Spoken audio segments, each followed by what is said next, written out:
Welcome to 27 Topics. Our guest at this time is Ron Miller. Ron, you are a conservation officer? Yes, here in Du Bois County, I work for the state of Indiana, Department of Natural Resources. And, we are in a hunting season and probably one of the most dangerous ones of the year starting up here very shortly. A lot of people are interested in deer hunting. I found some pretty interesting facts that talked about talked a little bit from the things that people are interested in doing. It said that when it talks about hunting, probably the animal that most appeals to most hunters is probably the white-tailed deer. The white-tailed deer appears to the hunter itself. Exactly. Not only is it pursued by more hunters than probably any other species, but you start into a hunting season and more people are interested in being out and being with them. Well, it's a great thrill and to see the animal. What percentage of that do you think is for the meat versus for the antler? That's a very good question. We find out that most hunters actually probably are interested in pursuing a trophy deer.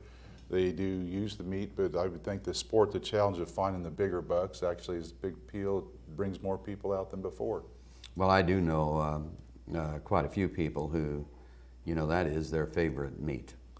Whether it's bologna or steaks or whatever it is the deer. But you almost have to acquire a taste for that, don't you? I think years ago, I think a lot of the deer were left out to hang during warm periods. I think they let the meat actually get tainted.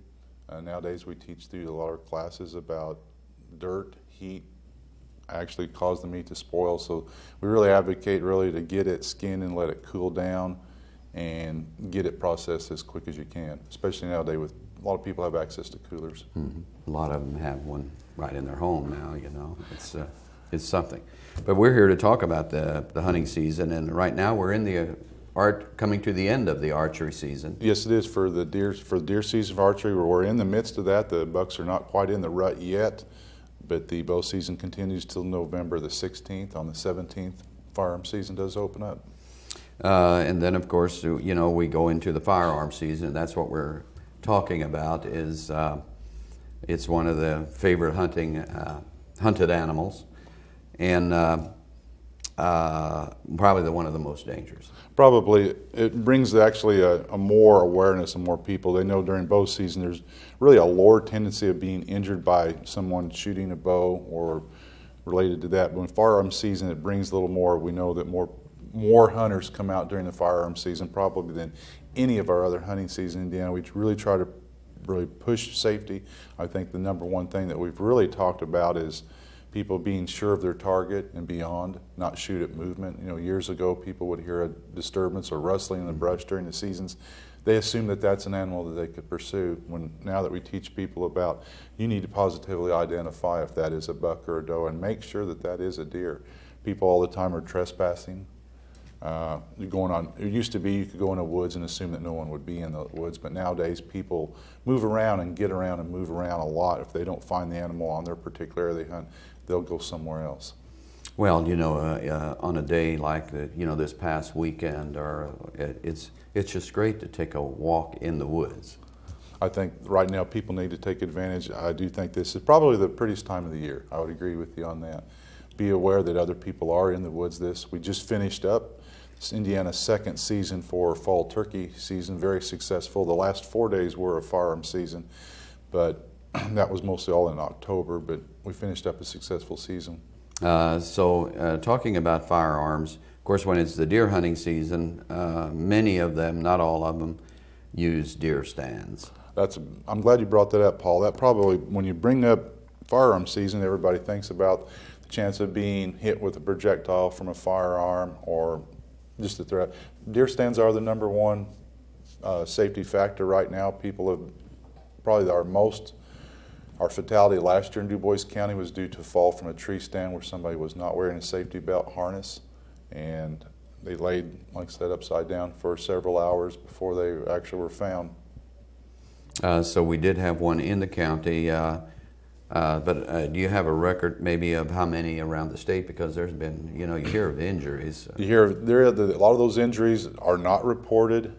The fatalities were approximately 4 last year, of 3 of which were attributed to deer stand fallouts.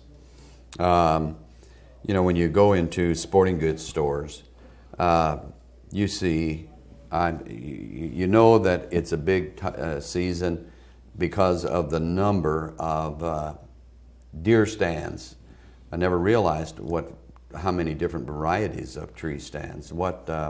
Which ones are safe and which ones are maybe not as safe? I would say the easiest one right now is a ladder stand. Most of a lot of those are homemade, but it's the easiest and probably the safest. But someone that's experienced with the climber stands are used to locking themselves into the tree, and as they ascend up, they're always bound with the tree. But there's so many varieties of stands. For a beginning hunter, I really advocate the ladder stand because you have a platform and your ladder's in front of you. Most of those don't extend over 15 feet. Some people that make their own get up to 20 feet. But you brought up a good point. More people hunt in stands than ever before because they know the senses on the deer are very, very, very good, so that they know that to be up a little bit higher. In fact, I know a hunter that very commonly is at 27 feet hunting right now. Of course, you know, they're walking in the woods too long before the season opens to really see the trail of the deer. That's very true. A very good hunter will start scouting as early as late September, start working and finding those deer that he wants to. So yes, scouting is very important. Another aspect of hunting we really don't talk a lot about. So we know they're in the woods, and a lot of times, of course, they're carrying their weapon with them. Sometimes when there's during the actual seasons, and we talk about sporting on when the seasons roll around, October, you will find occasionally someone with a bow that actually they've waited till late to scout and do have their bow with them. Is it legal to be in the woods when the season's not open? Actually, you with a weapon? Well, you have to adhere. If you're hunting, actually, you adhere to what the season. So during the bow season, you can have only that bow. But we also have a lot of other seasons that overlap. So you may find someone that might be squirrel hunting. It starts as early as August 15th, so you may have somebody in full camo with a .22 rifle that you assume, well, what is he doing here in my woods? We've walked through this all the time. He may be only squirrel hunting. A lot of it depends on the time of the day that you find them in. What is the recommended apparel and dress for hunters in It's a very good question. woods? When the upland game season starts, and this year it is on November 9th, everybody that's actually hunting now with a firearm actually needs to wear hat, cap, coat, vest of solid blaze orange. Now, at least one article of clothing. I brought in a hat because that's what you'll see this starting in a couple of weeks. But I really advocate to wear more than this. A tendency, a person has been down to tie their shoe, something falls over, you bend over to stop in the woods. Then your blaze orange actually has gone from very observant to now in the brush, and the other hunters can't see it. So really actually encourage people to wear more than just a cap, but that is the minimum requirement. But if someone could bring a coat or a vest, I encourage you to wear more. It's important that other people see you when you're in the woods. But doesn't that draw more attention to the animals? That's a good question. It's scientific research is done on the white-tailed deer that they see in shades of gray and black, almost monotone. They can't tell color. It's been actually proven in that. They see this probably as a light gray, if even at that. So the colors don't bother the It just animals. blends in with the surroundings. And they do. You know, it's really interesting because, you know, you'd think that, man, that'll draw attention, but it doesn't. To you and I, our eyes are developed so we can see that color. It's the only color in nature that nature doesn't reproduce. That's why it was decided upon that. It stands out, especially this time of year if you've been out in the fall, like you said, out walking. A lot of our leaves are orangish, kind of yellow, but none of those look like this. That's a good question on that. What other safety things do we need to be aware of? And something you need to keep in mind is expect somebody else to be in the same woods you are, even though you think that you're the only one that's asked permission. You've hunted those same woods for years and years. Think about that somebody could be in there. Positively identify your target and beyond it. You need to have a safe backstop. You may find the species that you're hunting is over a ridge top, and you'd assume that that's going to be a safe shot. Remember, you got to be responsible where that shot goes. If it goes over a ridge top and lands, it could land into someone's farm. A lot of people have livestock. You have to think about where your backstop is. Positive. Treat every gun as if it's loaded. We talk about more accidents happen hunting, but be honest, the more things happen at home than they do out in the woods. And usually it's the unloaded weapon that does the damage. Very much so. That you hear countless times someone has repeated that it was unloaded. I don't know how it could have went off. It's really it's something. Is there anything else in the safety with firearms and hunting that you want to talk about? Talk about a little bit about youth that are actually hunting with you. We do have hunter ed classes ongoing pretty frequently. Youth, we encourage them to be out hunting, to teach them the art of hunting and just being outside and enjoying what challenges they are. But you need to actually control that muzzle at all times. Firearms are designed, especially the long guns, are designed to be handled with two hands.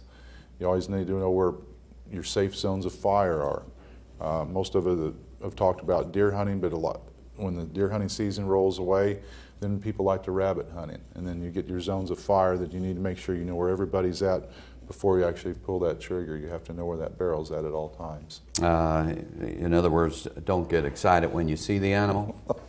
That's hard not to sometimes. Especially probably in game bird hunting. As immensely. Quail hunting is very popular in the area. People have some extremely well-trained dogs.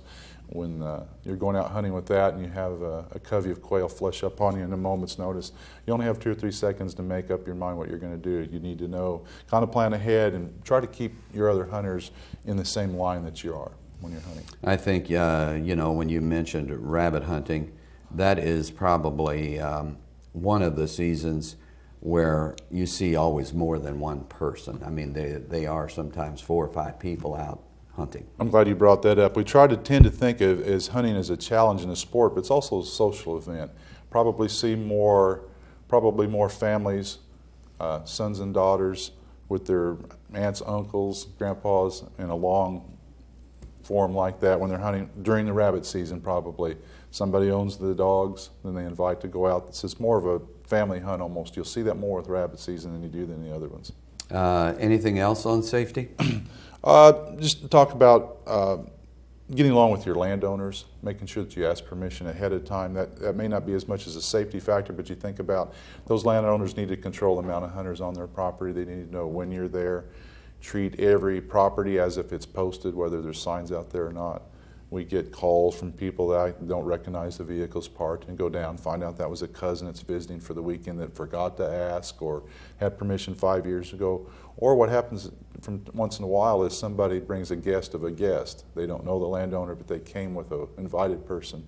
That tends to be a factor on safety because, as we've seen with the urban sprawl like that and some of our woods getting smaller, that's what a lot of hunters actually have explained. A lot of disappointment is not having a place to hunt, too much hunting pressure in some areas, and it goes along with that. Now, I understand. How big is that in this area where farmers lease out their land for hunting, and only the people that they lease it out to can hunt? That's starting to be a big practice now, where the farmer's able to make some income leasing the property out to individuals to hunt, and for that it is limited just to the hunting. The people actually do lease that property for that specific event. And then they post it for that, and so no one else is to hunt on there. That is correct. I think it is a growing thing around here, for income for the farmer. It's probably been in some other areas for years and years, but around here it just seems like in the last, 5-10 years, it may have really been about the right time span, exactly. Catching on. Yes, it is. So what does that do to the general hunter that, of course, the territory is getting smaller? That's a good point. We run into that other hunters that didn't know the landowner personally, or didn't want to didn't want to have to put money out in order to hunt. Sometimes it can be that farm that they hunted for years, and the next year they find out that a group come in and lease that. We try to keep more and more public ground so that we actually combat that to a small extent. A landowner, actually, and we tell more landowners this now, that actually they're protected from liability. It used to be, and I'm sure you remember that their hunters used to say we were scared, that landowners would say, well, we're scared if something happens on our property, then we could be liable for that, and that's not the case. There's a law that Indiana that actually protects the landowner if there's no known hazards, as long as you don't charge a fee. So we try to. Any closing remarks? Just be safe this season. Always positively identify your target, and make sure that we can see you out in the woods. Ron Miller, thank you for being our guest.